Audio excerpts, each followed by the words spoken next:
jodoh, jangan masuk jodoh, jangan mendepo juo. Udah indah adonan kayo, ulah de baju diko, yo dilarang de agamo.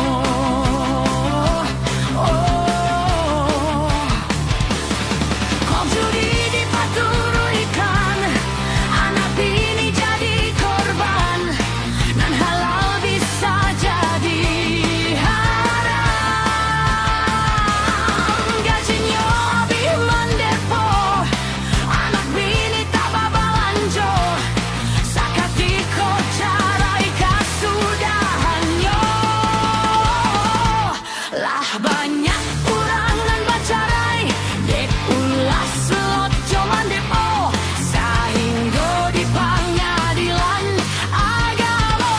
Kasusnya itu saja, Pak Hakim, Pak Jaksa, inyo punlah menjadi heran pulo. Minggu patangnya siap sidang, masuk kasus yang sama. Alah tuh, onde udah main slot, joman depo jan dipatururikan.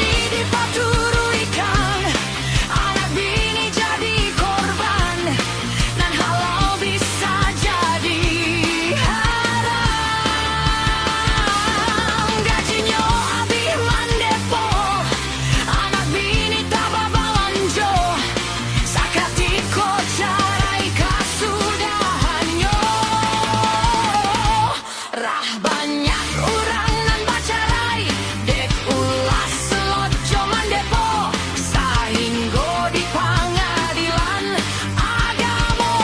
Kasusnya itu saja, Pak Hakim, Pak Jaksa, inyo pula menjadi heran pulo.